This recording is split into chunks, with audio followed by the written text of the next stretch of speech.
Mabungahong kabuntago na pod mga igsoon. Hindi na pod tay gamayng pagdasig nining kabuntagon sa matag usa ka nato igsoon. Naaran ko i-share ninyo igsoon, mahitungod ni siya ni Judas ug ni Pedro. Unsay kalahian nila? Ako ni siyang i-share igsoon sa matag usa ka nato kay gusto na ko pamatud-an nga bisan usahay makasala ta. Bisan usahay makasala ta og dagkong sala igsoon, or para nato sala nga magilty ta kaayo igsoon, nagya po'y paglaom sa Ginoo. Everyone deserve a chance, natay chance sa Ginoo as long as muduol ta niya maginulsol ta, no, atong ikumpisal atong sala nga mao ni akong sala Ginoo niya pasayloon ta sa Ginoo. So this morning akong i-share niyo igsoon, akong i-prove nga unsa ka maluluyon si Lord or unsa siya ka mahigugmaon nga amahan sa iyang mga kaanakan. So una, arita magisgot ni Judas, tanawa. Si Judas igsoon gitawag sa Ginoo. Gipili si Judas ni Jesus nga mahimong usa sa 12 ka apostoles. Amen. Kay bawo naman tana.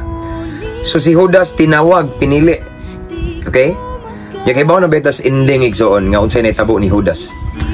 So ning abot ang usa ka higayon nga si Judas nagbudhi ni Kristo sa atong Ginoo, no? Iya siyang gibudhian, okay? So iya siyang gibaligya, gitraidor, no? Mao to nga si Judas ang nakaingon nganong si Jesus mao tong gidakop unya kay siya may nagtugyan og asa napita yang location, no? Og gibayaran si Judas og salapi. Now, si Judas nakasa. Listen carefully kay akong i-share nyo igsoon karon ang kalahian nila. Si Judas nakasa. After ni Judas igsoon nga iyang nadawat tong bayad. Okay, kay iya man tong gibayaran naman siya aron pagbudhi sa Ginoo, aron pagsulti kung asa iyang location, no? Paghuman niya og dawat sa bayad igsoon, iya nang na-realize nga mao na to nakabantay siya, gidakop na si Jesus, mao na to gituluoy na kay siya, giyaga-yagaan, no? Basta gidagmala na si Jesus atong nga time igsoon nga gidakop siya nga sama sa usa ka kriminal. Unya sa diyang nahitabo to igsoon ning kalit og pagmahay nagbasol si Judas. Tanawa, si Judas nagbasol sa iyang gihimo sa Ginoo. So mao tong iyang giuli ang kwarta. Nya iya naman tong gilabay dito mga igsoon ang kwarta, mga igsoon nagkatag nga gipamunit ato ang mga sa mga nagdakop ni Jesus, no? Nagmahay siya, nagbasol si Judas. Nawa? Nganong nagbasol si Judas? Tungod kay nakasala siya. Dako kay ang sala kay iyang gibaligya, no, iyang gitraidor, iyang budhian si Jesus. Pero tanawa igsoon, si Judas nakasala og guilty kay siya. Di siya kadawat sa iyang gihimo. Nganong ako maning nahimo? Nagbasol siya, and after that si Judas naghikog. Nakasala siya ug tungod sa kadako sa iyang sala igsoon, wala niya madaog ang gikaon siya sa guiltiness ba. So instead nga mangayon ta siya pasaylo, maginulsol ang iyang gihimo, naghikog siya. Okay? So diha sa takutob arita ni Pedro. Si Pedro igsoon gitagna sad na sa Ginoo, the same as Judas. Si Judas gitagna sa Ginoo nga naay tao usa nila nga mubudhi, pero wala ning ingon si Jesus. Kakanang tawhana maghikog na inig humagbudhi. Kabantay mo, pero iyang gipanagna na daan nga naay usa sa apostoles nga magbudhi niya. Pero wala ning ingon si Jesus nga nighuman niya budhi nako, maghikog na siya. Okay? Apan si Pedro mao ni gitagna po ni Jesus. Kay si Pedro nanaan man, bisan pag motal mudagan sila tanan Ginoo, di ko mo biyan nimo. No, ako magpabilin ko, di jud siya mo biyas Ginoo, bisag ang uban ang tanan mo talikod, apan ako di ko mo biya kanimo Ginoo. Mao ni ingong Pedro panaad. Pero say tubag ni Jesus, sultian ko ikaw Simon Pedro nga mao ni sa dili pa mutugtugaok ang manok, di ba? Imo na kong ilimod. No? So mao to, awag po nananga jud si Pedro. Ug ning abot jud na nga higayon igsoon katong gidakop na si Jesus, di ba? Gidakop na si Jesus igsoon didto, ning abot na dito siya sa hukmanan. Nya dihay mga ning duol ni Pedro, ako lang ning gi-recap ba ang history nila. No, ang event ni Jesus together with his disciples og sa pagdakop niya. Giduol si Pedro igsoon og pila ka mga tao. Di ba kauban mo ni Kuan? Di ba ikaw maning uban-uban ni Jesus? Ana si Pedro mga igsoon ning deny gud siya. namakak si Pedro igsoon. 3 times og pagpamakak ni Pedro igsoon. Sa ikatulo niyang pagpamakak ning tuktugaok ang manok. Unya na kainumdum si Pedro sa giingon ni Jesus. After pagtugtugaok sa manok, ning lingi siya sa Ginoo. Unya ning dagan siya, naghinulsol siya, nangayo siya pasaylo. Si Pedro wala naghikob. Naghinulsol siya, iyang ginulsulan iyang sala igso. No? Dako iyang sala kay iya magyapong gitra nahugan gyapong iyang gitraidor ang Ginoo. Wa niya giangkon. Iyang gideny si Jesus. Wa niya angkon nga kauban siya ni Kristo, pareha sila nakasala. Ang kalahian lang, si Judas wa kagwanta. Si Judas igsuon, nagsige sa Diego, una nga ano manino, na-depress si Judas, naghikog. Si Peter is naginulsol, hingbalik sa Ginoo. Nya kay balo na ba ita igsuon nga sa event ni Peter igsuon, diha pa to higayon nga ang mga masakiton gibutang sa gawas, gipahigda aron nangandoy sila nga malandungan lamang sa anino ni Pedro. Kay maayo sila. Imagine kinsa nang tawhana si Pedro nga ang makalandong siyang anino, maayo sa ilang balatian. Si Pedro putong the same nga na makakatulo sa Ginoo, pero naghinulsol, nangayog pasaylo, gidawat sa Ginoo o gigamit pag maayo. Si Judas, posible unta na mahitabo ni Judas. Si Judas igsuon, pwede pa man to maghinulsol, no? Pero mas gipili niyang maghikog. Now igsuon, it means nga ang kana dayng suicide, kanang ma-depress ta, choice nato na igsoon, no? Choice pud nato nga moduol tas Ginoo, choice nato nga mopalayo sa Ginoo. As what I have said igsoon, gipanagna nato ni Jesus nga naay mo budhi niya, pero wa siya moingon og kanang mo budhi nako, mamatay na kay maghikog. Si Judas ra gyud ang nagdesisyon ato, wa to siya sugua. Karon pastor, kinsa may nagsugo ni Judas? Of course ang yawa, di ba? Kay si Jesus pro-life man.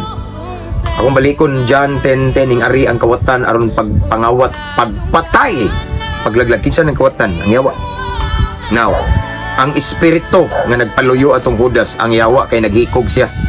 Kay niingon man ang next line nga verse, apan ning ari ako aron maghatag kanyo kinabuhing madagayaon. Kinabuhi ha, madagayaon. And John 14:6 nag-ingon, I am the way, the truth, and the life. Kinabuhi si Kristo. So dili iya sa Ginoo ang paghikog. Now, naghikog si Judas igsoon, choice niya, wa to siya sugwa sa Ginoo. Pwede raman tato si Judas maghinulsol unya, pwede pa siya gamiton sa Ginoo. Kita tanan makasasala igsoon. Kani nga mensahe igsoon, nagpaabot, no, kanato, nagpahibalo nga bisan unsa kadako sa atong sala, bisan atong sala tinuyuan pa, kabalo na tas kamatuoran na pa natong gihimo igsoon, atong gipasakitan ang Ginoo, apan sa dihang muduol ta maghinulsol, mo admit sa atong sala, pasayloon ta sa Ginoo, nya gamiton gyapon ta sa Ginoo. The truth is this, si Lord igsoon dili na ma-surprise kung makasala ta, kay makasasala gid ta. Ayaw lang pud tuyo bisan tuyuan pagali nato, iyaham gyapon tang pasayloon, pero mao lang nitiman kung atong tuyuan na man po'y consequence, pero mao lagi igsoon bisag naapay consequence ag unsa na dia igsoon, ang importante mo balik ta sa Ginoo. Once maghinulsol ta, muduol ta sa Ginoo, like Peter, iyang gideny 3 times si Jesus. Si Jesus suod kay na ni Peter, pero iyang gitraidor, gideny, traidor gyapon na, no? Parihar gud silang Judas, nakasa sila sa Ginoo. Apan ang nakalahian lang igsoon kay si Peter igsoon, iyang gipalabi nga magpaubos siya, kanya mo balik sa Ginoo. Si Judas nalikoy na yung igsoon, wa siya kadawat na grabe, wa siya madawat man, mura gikaon siya sa guiltiness og mas iyang gipalabi, iyang gibati imbis ang muduol sa Ginoo. Mao tong si Judas ning ending nga naghikog. Pwede raman tato si Judas di mamatay, kaya gipanagna sa Ginoo na mo traidor niya, pero wala ming tagna si Jesus nga kanang mo traidor nako, maghikog na iniguman, wala. Si Judas igsoon, pwede pa to maghinulsol unya mo balik sa Ginoo, magpagamit sama sa hitabo ni Pedro. Si Pedro nakasao ni Jesus, iyang gideny 3 times, ha? Katulo ha? Katulo. Apan ning duol siya naghinulsol igsoon, pila ka adlaw gigamit pagyud si Pedro epektibo. Again, usa ka pagpahinumdom igsoon nga kung naaman tay mahip kaning pagsunod nato sa Ginoo, dili ta mahimong perpekto. Nay mga times nga di ta kabantay, makalitan ta, makasala ta, pero ayaw ka guilty igsoon. Ayaw igsoon tuguti nga kanang salaa mahimo tang si Judas, ma-depress ta, mo distansya, mo palayo ta sa Ginoo. Dili man hinung ta maghikog, pero ang atong relasyon sa Ginoo maguba ba? Mura po na naghikog, namatay atong relasyon sa Ginoo tungod sa sala nga dako kayo. Igsoon ay pada sa guiltiness. paminaw sa conviction sa Holy Spirit. Ang Holy Spirit never mo discourage na to nga mo distansya ta palayo, but instead ang Holy Spirit mo encourage na to nga balik sa Ginoo, duol sa Ginoo, pasayloon ka.